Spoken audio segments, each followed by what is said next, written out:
Priya Hunt, an executive coach whose mission is to inspire leaders like you to thrive and make an even bigger impact. Welcome to Ideasparks. This is a discussion focused on a leadership topic to spark some ideas in us by talking to people who bring their really varied and interesting perspectives to the subject. Our topic is going to be mindfulness. Shefali Paliwal, an HR manager from India, once told me that mindfulness gets even better when you start discussing it with like-minded people. And that's exactly what we'll be doing today. And I've got a wonderful panel, Oli, Gary, and Mark, welcome, to talk about practical mindfulness at work and how it can help you.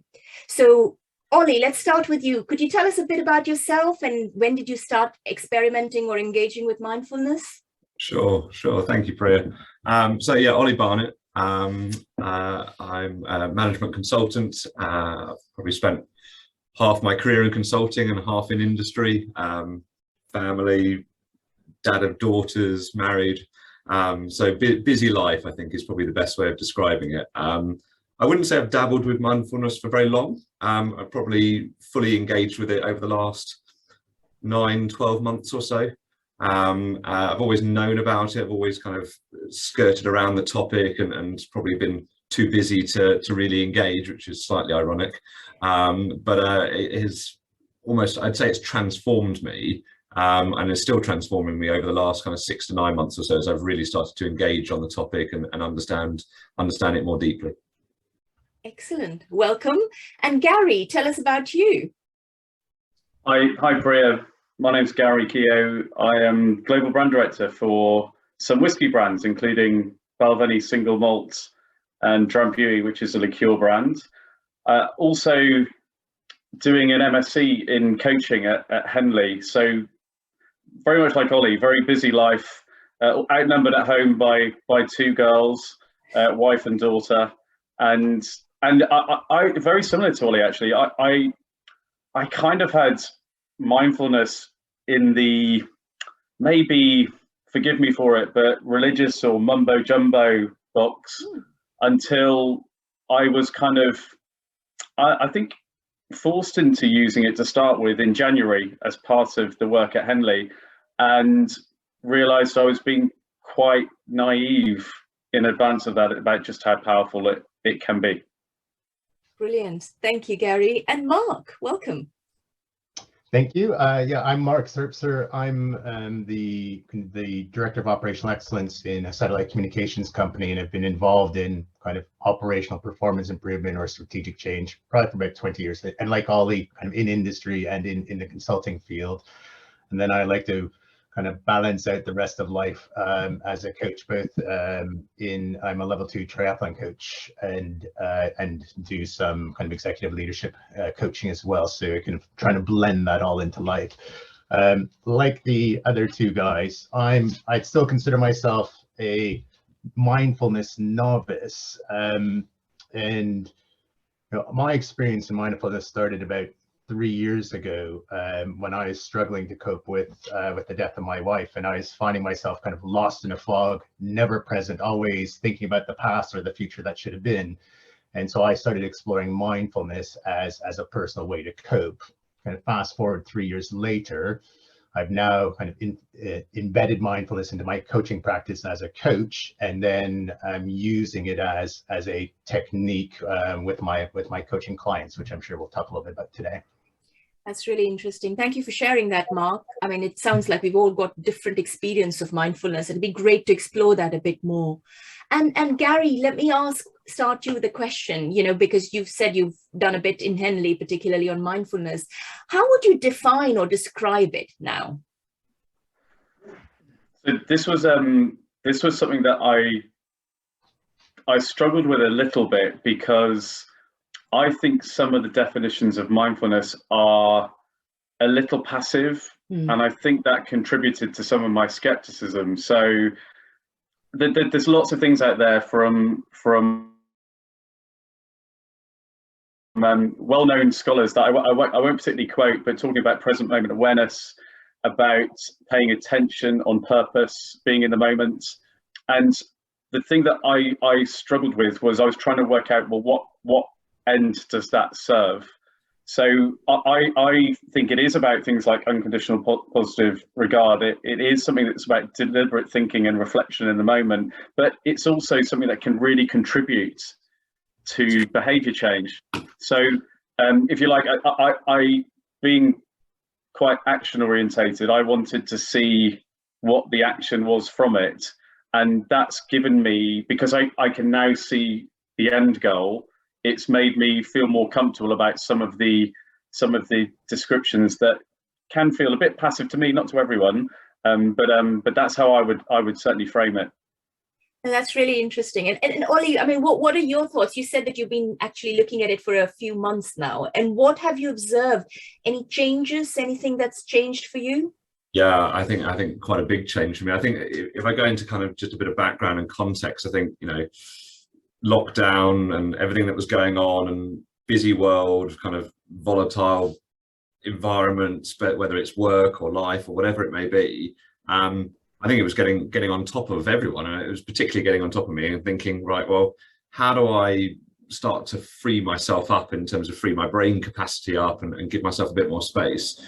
I think the bit that has been quite transformative for me, I actually went through some coaching with a great coach, a guy called Kieran Coleman. He's been brilliant for me, and he kind of introduced me to this concept from Timothy Galway around non-judgmental awareness is curative. And it seems very simple in its concept. When you start to explore it, it's really changed the way I think of things. So I was, you know, at the moment, the way I explore mindfulness, the way I explore the kind of concept is being a little bit more in tune with my physiological state. So I'm less in tune with the emotional state, but more the physiological state. So whether my breathing rate is increasing, whether my heart rate's increasing, if I can feel adrenaline or whatever it may be, the physiological side of things. Starting to really label that and go, right, I can see that happening. I can see it. And doing that in a very non-judgmental way, not judging others. No, there's no blame there. I'm not judging myself. And by being able to do that and almost spending 5 or 10 minutes a day, either at the beginning of the day or at the end of the day, looking retrospectively, just to go, yeah, those things happened. This was my response to it, whether it's an internal response or an external response, and labeling it, maybe putting some kind of magnitude on it, going, was it, you know, big or small or whatever, and then just letting it go, and quite literally just letting it go, rather than judging it and keeping hold of it and almost resenting your own reaction to a certain degree. That process, and it's only a mini process, has been really transformative, because I can feel myself release and relax as a result of it. And when I don't do that, I feel almost the concept of trigger stacking, all these individual things that in isolation are quite mundane and innocuous, they wouldn't affect me, but over the course of a day or a week or a month, they kind of build up. But the fact that I'm going through this almost daily routine, it's kind of decompressing that stack and then letting it evaporate, and it's allowing me just to carry on. And that cycle is what I've kind of learned to do, what I've trained myself into. I wouldn't say I've perfected it by any stretch of the imagination, but that's how I'm exploring it at the moment, and that's been transformative for me. That's fascinating to hear, and sort of relates back to what you said as well, Gary, about unconditional positive regard and things like that. And Mark, it sounds like, I mean, you have experienced it and actually used it to help with bereavement, which is a really powerful thing as well. And also you said you use it in coaching. So tell us a bit more about, what do you think is the science behind it? Why do you think it works? Well, and we kind of use some of Oli's experience, in fact. So, you know, when you and let me stipulate by, I'm neither a psychologist nor a neuroscientist, but but you look at some of the evidence behind this and looking at how do we adapt within the environment rather than changing the environment to avoid that trigger stacking, for instance, that Oli's talking about. There's a huge amount of growing research, in particular, you know, using MRI technology, that's starting to evidence that those people who have a consistent mindfulness or meditation practice see kind of changes an increase in the gray matter in, say, their prefrontal cortex, which is the executive function of regulating kind of how am I going to act in response to my internal goal system. So as Oli talks about, I'm more in control of how I'm going to respond to some of those things. So there's some neuroscience evidence that's seeing that part of the brain grow. And equally, we're beginning to see evidence that says there's decreased gray matter in the amygdala, which is the kind of fight or flight historical response part of our brain. And those with really strong practices actually see decrease in the size of the amygdala. So as you start, and I think the fascinating thing for me on the research side is there's a strengthening of the connection from the prefrontal cortex to the amygdala. So we are more effective at taking in the external stimuli, deciding what to do before it jumps into the amygdala, and we get that fight or flight adrenaline push. And we're also seeing a decoupling of the connectivity between another part of the brain that processes conflict in the amygdala. So it's suppressing one and strengthening the other. And it's putting us in better kind of better ability to respond to that environment that decreases stress, and we can regulate our emotions or some of the physiological things Ali was talking about. That's really interesting, isn't it? And Gary, I saw you nodding quite a bit with that. So is there anything you'd like to add to that? Yeah, I think even in discussions like this, when you can have a very spontaneous reaction to what someone else has said or someone asks, someone like me who discovered as part of doing the Myers-Briggs analysis that I've got a really strong J, and a strong J is action orientated, need for closure, don't really like loose ends, get on and get stuff done.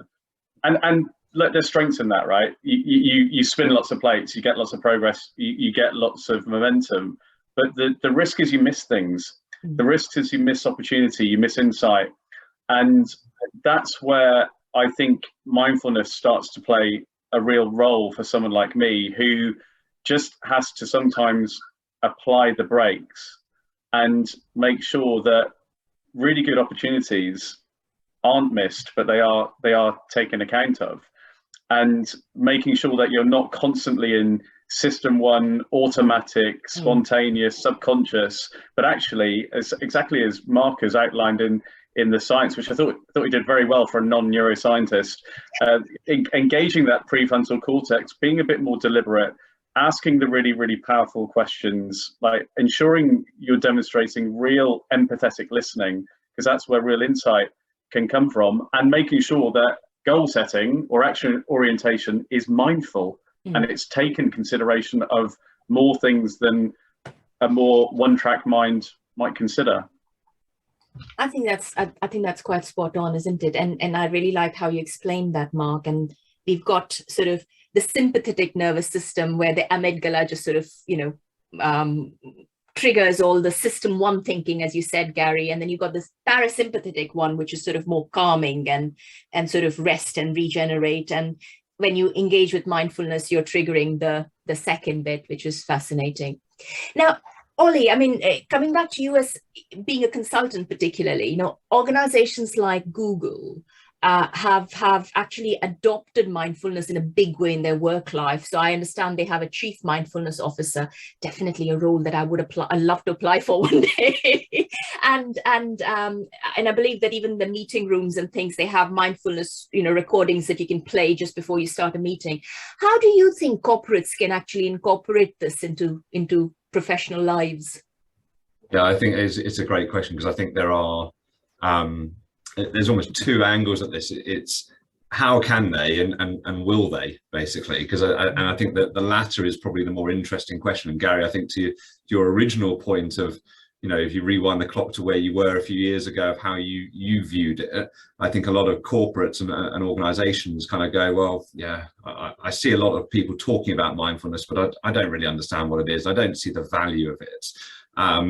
And Google is probably the best and worst example, because it's the best because of obviously what they're doing, but it's such a unique organization that it's very difficult to then draw parallels with a UK FTSE or whoever it may be. I look at some of the organizations I'm working with at the moment, and I think it's more more interesting at an individual level. So, you know, I work with C-suite members regularly, and we do a lot of leadership training, and we've started to put some of these concepts into our leadership training. Gary, you talked about empathetic listening, and starting to, you know, how do you get yourself into the mindset to have more active empathetic listening? How do you start to take your own sense of self and put it to one side so you can really fully engage with the person that you are connecting with? And I think this is where it starts to really add value, is when you start to talk at an individual to individual level. Yes, corporates, I think it's great if they could put that person in, that'd be fantastic. But I do wonder, you know, most of the FTSE, I kind of think, you know, if they put that person in, would they really resonate and stay for very long, without the individuals really understanding it? And I think we're a long way from many C-suite members really truly understand the value of this. You know, a lot of them still sit there and go, yes, you know, I get up at 4 or 5 a.m. and I'm on my emails and I do this and I've worked for a couple of CEOs who absolutely fantastic and really do practice mindfulness, and you know, whether that's just periods of, you know, time out, green zone time, you know, actually take yourself out of the here and now and the doing of stuff, and the kind of dopamine effect of I've just got to get lots of stuff done because I like that buzz of getting actions completed. How do I take myself out of that and just go for a walk and expand my mind and turn it from productivity, take the productivity equation to one side and focus more on exploration and curiosity. Staying curious is something Baringa, my company, massively believes in. You know, it's one of our mantras of stay curious in the moment, explore it, and, you know, ask more questions rather than say more answers, basically. And that concept really resonates from a leadership point of view. I love that. I mean, staying curious is such an important thing. And Mark, as a coach, you probably, that's something you practice as a coach. It would be quite interesting to understand. I mean, how do we get people to actually understand or see the benefit of being mindful? Because as Oli says, it's easier for people to say, oh, I've got a checklist and can we make sure we're ticking that? And not everyone sees the benefits of mindfulness. And you know, what's your advice to us on that? So the way I've been building this into my practice, and I totally resonate with the things Oli is talking about. And I'm doing a lot of internal coaching within our business right now, and it really is one leader at a time, as opposed to come from the top down. Although our CEO outright states he's been practicing mindfulness for the last 5 years, and he's quite open about it. It's part of who he is, but it's still not going to come top down in a Google type thing, even in our company yet. But what I tend to do is I tend to lead with the scientific evidence rather than the Eastern philosophy, spiritual side, yoga, you know, make a leap of faith almost piece. And what I tend to do is just link it to the busyness of the real world first and foremost. And what I've been doing is introduce it as a way to get into the moment at the beginning of a coaching session. So I think every one of my coaching clients now, we start with like a 3 to 5 minute mindfulness practice at the beginning of our coaching session. And rather than espousing all of the neuroscience, psychological benefits, what I start with is, hey, you know what? We're moving from meeting to meeting, disengaging, and it is that short-term piece that Oli's talking about. Let's just try to be more present and leave the baggage at the door and introduce it that way. But what I have found is they are seeing the benefit without me having to tell it to them, and then I can kind of expand their thinking and awareness with some of the scientific evidence and link it to the stresses they're dealing with day to day. And you know, a couple of the coaches have now kind of looked for more to go and build into their own personal practice, because now they're beginning to see that evidence. So my personal approach is bite-sized little chunks, but tending to link it to the real world stresses and challenges that we're exploring within our coaching sessions. Mark, just a quick question for you, and maybe just a tangible question for those who are listening as well. In those first 3 to 5 minutes in your sessions, what do you actually ask your coachee to do? As in, how, for those who haven't necessarily practiced mindfulness, what is the technique you're using for a newbie, so to speak? Well, seeing we're so embedded in the digital virtual world right now, I find it even easier because what I'll do is I will have a suite of 5 or 6 different 3 to 5 minute mindfulness moments. So rather than me leading or asking them to do something without understanding what they're doing, is I will have us actually follow a guided 5-minute mindfulness practice with someone who actually is a trained or at least competent mindfulness practitioner. And when you're doing it in virtual coaching, it's brilliant because you just pipe it down the speaker system. So that's how I've been doing it. I'm struggling now, kind of going, once we get into the real world, how do I reincorporate that? Because I am not a skilled mindfulness teacher and leader. So that's something I'm going to have to grapple with, but probably not until midway next year. That's fascinating. And Oli, I know you do. I mean, I've read your piece on LinkedIn, for example, of what you do with your bonsai. Could you tell us what you do to be mindful? Well, I use multiple techniques, and my bonsai is slightly off camera, it's just back here. But actually, it was this time last year, actually. So the whole of our team, we sent everyone in the team one of these bonsais, basically. One just to add a bit of greenery to a bit of a lockdown home office at the time. But also, I've just found it just really nice and relaxing each morning. They are very, very thirsty plants, so you have to water them every day, if not, maybe once or twice a day in the summertime.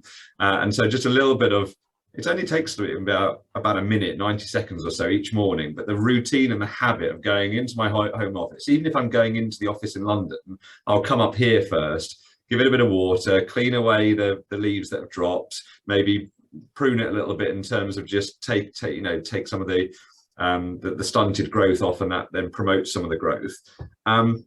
But what I quite like about a bonsai is one, there's a bit of a connection to the Japanese culture, which has always been a big thing for me. I'm worked at Toyota, I spent time in Japan, and I just love the whole cultural aspect of that. So that is a good linkage for me. But also there's quite a rapid reaction with a bonsai. I don't know if it's all bonsais or just happens to be the one that I've got, but if I don't take care of it, you really start to see it wilt, and it really suffers. And if you do, right now there's actually a very small flower on mine, and we're in the middle of December. And so you start to see that it's promoting growth and it's healthy, and I just like that almost like a feedback loop, really. And it only takes me a minute or two each morning, but it just puts a little smile on my face at the beginning of the day, and that just sets me off on the right tone, really. That's such a brilliant idea. And Gary, I mean, this is where you were saying that initially you were skeptical about it because it all felt very spiritual and very sort of meditative and new agey or old agey, depending on what your beliefs are. What do you do? Give us some practical tips that you do. So we started doing it at Henley when we were doing neuroscience back in January, and I remember seeing it on the agenda thinking, what's all that about? And then I just doing like, whether it's a 2-minute, 3-minute, 5-minute body scan, listening, that there's so much available online. It's so simple. For me, it just provides a punctuation point, whether that's a reset before you go into a meeting or a reset when you finished one. And when you're dealing with different markets pretty much around the clock, different cultures, different stakeholders, different challenges, different opportunities, for me personally, it just means I can leave behind, if I'm organized enough, what I was doing, and kind of like reset the mind for the next stakeholder group that I have to influence or understand their challenges and how I can help them. So I'd say it provides a really short, sharp, very useful punctuation point at the start or at the end. And but it's a muscle you have to exercise. You can't it doesn't happen on its own. It's a bit like going to the gym. You just don't have to do it for anywhere near as long, and it's not as painful. Excellent. I mean, that's great, isn't it? I mean, I can hear from all three of you. You have different ways of, practicing mindfulness. I spoke to an ex-colleague of mine, one of our ex-colleagues, Oli from BT, and one of the things she said was she tried doing meditation while she was doing yoga, but she found that incredibly boring. So what she does is effectively does a run or a walk, which is very mindful. So she is just present in the moment. And as you guys said, non-judgmental and quite deliberate. And that would work. So I think that's incredible to say, with such busy lives that all of you have, you're able to incorporate it. It's a much shorter time, as you said, Gary, and you can just still incorporate it and get that side of your brain. I mean, Mark, you used the words prefrontal cortex and the executive part of your brain all wired up. Otherwise, you just what was it you said, Oli? Trigger stacking. I love that. Trigger stacking, yeah. And it's such a powerful way of avoiding that trigger stacking, just engaging the right bits of your brain, isn't it? That's been wonderful, guys. Thank you so much. It's been a real pleasure talking to all of you. But before we go, I just wanted to go around the table and see if there's a last thought that you want to share with our listeners on mindfulness as a topic. What would you like them to take away from this discussion? So Mark, I'm going to start off with you. Perfect, because I can follow up from Gary, because as a triathlon coach, I frequently use the analogy of meditation to kind of core strength. So it's an essential part of performance, but it's often one of the most overlooked things because we're so focused on the precise skills of being a footballer, a cyclist, or whatever. So I like to kind of get people to think about it as kind of that core strength for our mind and taking control of it. And it doesn't have, and you've heard it from the two guys too, it doesn't have to be this real formal 1 hour everyday practice.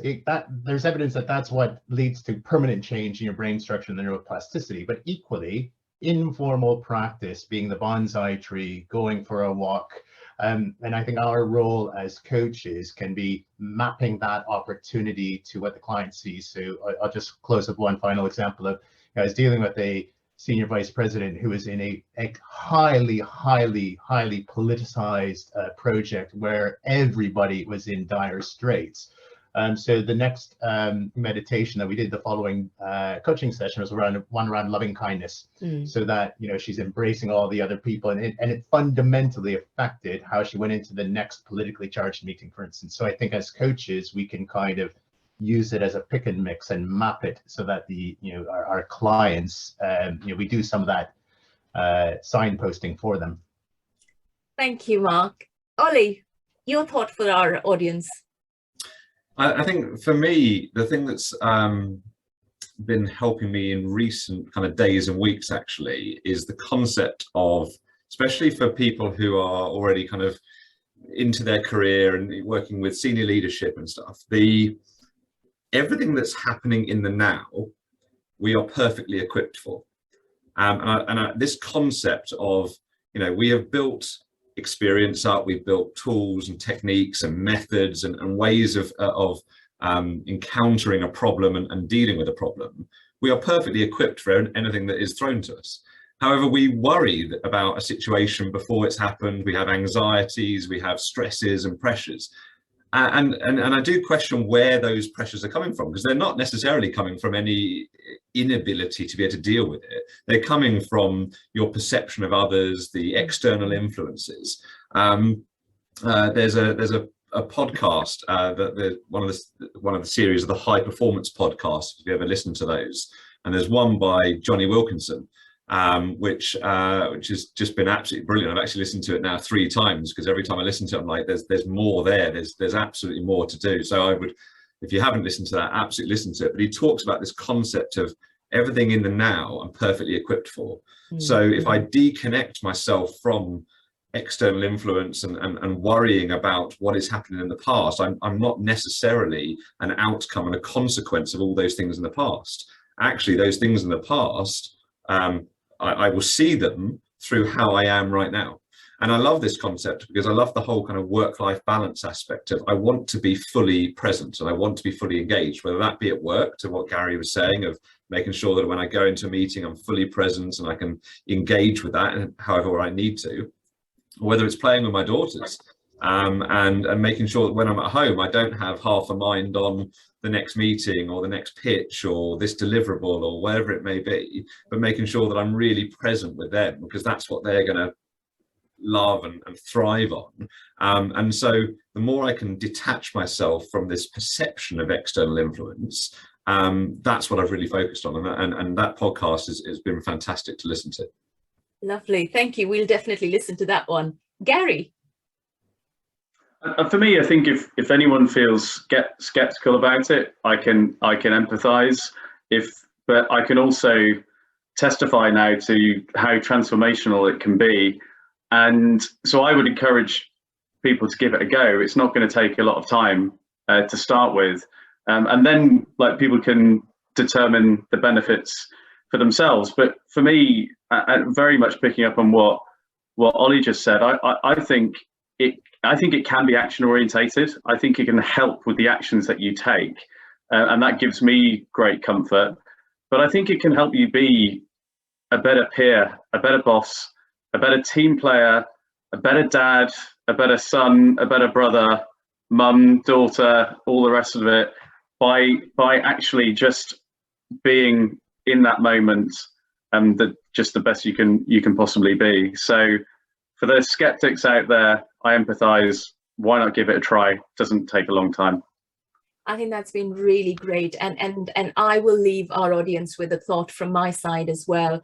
It's one of the things that Rumi, the poet, said, and he said, "Let silence take you to the core of your being," and that's what mindfulness is all about for me. Is like, actually just connecting, as you said, Oli, with the physiological side. What are you telling yourself? Just listening to yourself and in the moment, and just appreciating it. That's been absolutely wonderful. Thank you all for joining us. And I hope everyone who's listening to this found that useful and are going to take away 1 or 2 things that you're going to try just on your own mindfulness journey. Do keep us posted. Thank you.